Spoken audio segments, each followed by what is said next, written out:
नमस्कार। आज हम एमए प्रथम वर्ष शिक्षा शास्त्र के स्पेशल एजुकेशन विशिष्ट शिक्षा विषय के अंतर्गत अध्ययन करेंगे दृष्टिबाधित बालकों का अर्थ एवं परिभाषाएं, meaning and definitions of visual handicapped children.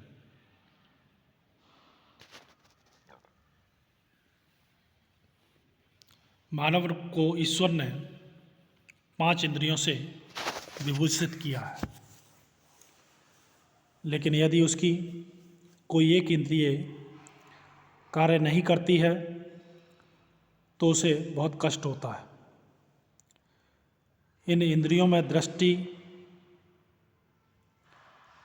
इंद्रिय का महत्वपूर्ण स्थान है। यह मानव की अमूल्य निधि है।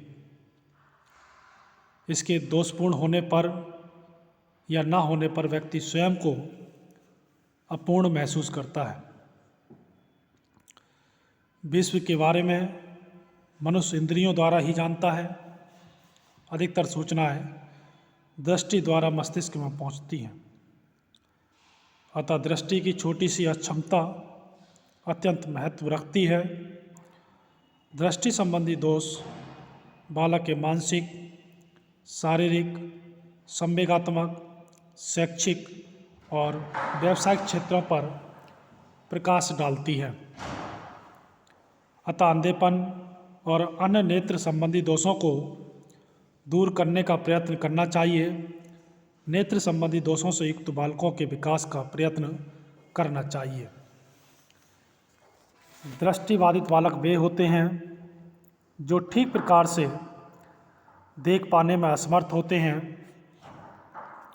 कुछ दृष्टिबाधित बालक मोटे छापे की पुस्तक अथवा पठन सामग्री पढ़ पाने में समर्थ होते हैं। ऐसी परिस्थिति में वे काम कर सकते हैं। इसके अतिरिक्त कुछ बालक गंभीर रूप से दृष्टिबाधित होते हैं। उनमें देखने की क्षमता पर्याप्त रूप से कम होती है। ऐसे बालक देखने की विधियों द्वारा शिक्षा ग्रहण नहीं कर सकते हैं।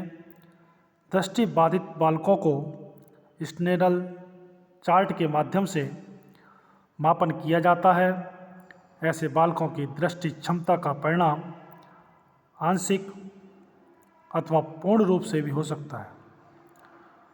जो पूर्ण रूप से दृष्टि क्षमता खो देते हैं वह अंधेपन रोग से प्रभावित होते हैं और वे कुछ भी नहीं देख पाते।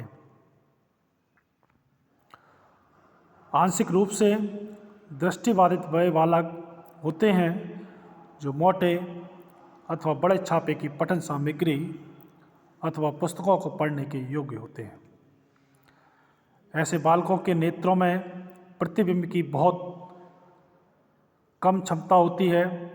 मध्यम रूप में ऐसे दृष्टिबाधित बालकों के नेत्रों में देखने की क्षमता की फिट 20 से 70 होती है।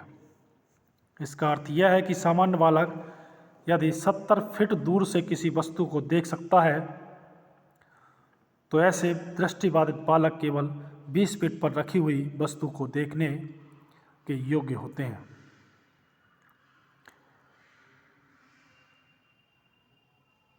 उनकी नेत्रों की ज्योति का ह्रास पास की वस्तु दूर देखने में होता है अथवा यह कहा जा सकता है कि वह वस्तुओं को देखने में बाधित होते हैं। जिसका मुख्य कारण नेत्र रोग, नेत्र तारे की कमजोरी और नेत्र से संबंधित मांसपेशियों का ठीक प्रकार से कार्य न करना होता है। दृष्टिबाधित बालक वे बालक होते हैं जो मौखिक अथवा ब्रेल के माध्यम से शिक्षा पाने की आवश्यकता रखते हैं। ऐसे बालकों की देखने की क्षमता का परिणाम 2-20 तक भी हो सकता है। ऐसे बालकों को सामान्य स्कूल में प्रवेश पाने और स्कूली शिक्षा ग्रहण करने से पहले प्रारंभिक शिक्षा प्री एकेडमिक के लिए तैयार रखना चाहिए और उनकी शिक्षा ग्रहण करने स्कूल में प्रवेश पाने से पहले विशेष प्रशिक्षण की आवश्यकता होती है। ऐसे बालकों का मोबिलिटी प्रशिक्षण और अधिकांश मौखिक अनुदेशन उनकी दृष्टि की क्षमता पर निर्भर करता है। दृष्टिबाधित बालक ऐसे बालक होते हैं जो ठीक प्रकार से देखने में समर्थ नहीं होते। कुछ बालक मोटे छापे की पुस्तक पढ़ सकते हैं तो वे सामान्य वातावरण में शिक्षा ग्रहण कर सकते हैं, लेकिन गंभीर रूप से दृष्टिबाधित बालक जो वस्तुओं को देखने में असमर्थ होते हैं वे दृश्य विधियों द्वारा शिक्षित नहीं किए जा सकते। उनको देखने की क्षमता स्नेल चार्ट की सहायता से मापी जाती है। दृष्टिबाधित की परिभाषा दृष्टि दोष के रूप में की जाती है। आंखों की दृष्टि योग्यता से तात्पर्य दूर की वस्तुओं को स्पष्ट रूप में देख सकने। इसका परीक्षण स्नेडल चार्ट द्वारा किया जाता है। इस चार्ट का विकास अर्नल्ड स्नेडल ने किया था। यह फ्रांस के डॉक्टर थे। इस चार्ट का आरंभ बड़े ई अक्षर से होता है। इससे सामान्य दृष्टि वाला 200 फीट दूरी से स्पष्ट देख सकता है। यदि कोई व्यक्ति 20 फीट की दूरी स्पष्ट देख सकता है तो उसे वैधानिक रूप से पूर्ण दृष्टि बाधित कहते हैं। यदि किसी की दृष्टि का आकलन 20-200 हो तो उसे उत्तम दृष्टि वाला मानते हैं। दृष्टि बाधित से तात्पर्य उसकी दृष्टि की स्थिति से कि उसके देखने की क्षमता कितनी है, विद्यालय के कार्यों को करने में कितना प्रभावित करती है। दूसरे शब्दों में हम ये कह सकते हैं कि विद्यालय के पढ़ने लिखने के कार्यों को कितनी शुद्धता से वह कर लेता है। यदि देखने का क्षेत्र सीमित है और उसकी दृष्टि 220 उत्तम है तो उसे ट्यूनल दृष्टि कहते हैं। दृष्टि सक्षमता का अर्थ होता है कि वह अपनी दृष्टि का उपयोग भली भांति कितना कर सकता है। जिन वस्तुओं को देखता है उन सभी सूचनाओं का कितना विश्लेषण करके अर्थापन कर लेता है। इसे प्रत्यक्षीकरण परसेप्शन भी कहते हैं। दृष्टिबाधित व्यवहारिक रूप में विभिन्न समस्याओं को उत्पन्न करता है। जिन बालकों की निम्न दृष्टि होती है वे बड़े बड़े अक्षरों को पढ़ सकते हैं। उन्हें दृष्टि यंत्रों को लाभ पढ़ने लिखने में नहीं होता है। इनकी दृष्टि 200 से 70 से अधिक नहीं होती है। शैक्षिक दृष्टि पूर्ण रूप से दृष्टिबाधित उनको कहते हैं जिन्हें ब्रेल लिपि से सीखने में सुगमता होती है। आंशिक रूप से दृष्टिबाधित उन्हें कहते हैं जो मुद्रित पाठ्य वस्तु का लाभ उठा लेते हैं। इन्हें मुद्रित बाधित भी कहते हैं। दृष्टिबाधिता की परिभाषा डॉक्टरों ने की है। इन्होंने दृष्टि क्षमता के परीक्षण के आधार को माना है। कानूनी परिभाषा भी दी गई है कि कानून की दृष्टि से किन को दृष्टिबाधित माना जाता है। जैसे अमेरिका के मेडिकल संघ 1934 में कानूनी परिभाषा दी थी जिसे सभी देश स्वीकार करते हैं। परिभाषा इस प्रकार है: A legally blind person is said to be one who has visual acuity of 22,000 or less in the better eye even with correction, or whose field of vision is so restricted that it subtends on an angle of 20 degree or less in the better eye after correction। अर्थात जिनकी क्षमता 20-200 और इससे कम हो उनकी आँखों में सुधार के बाद उत्तम, अथवा जिनकी दृष्टि का क्षेत्र सीमित हो उनका 20 डिग्री का कोण बनाती है, उसकी आंखें सुधार के बाद उत्तम हो जाती हैं। भारत सरकार के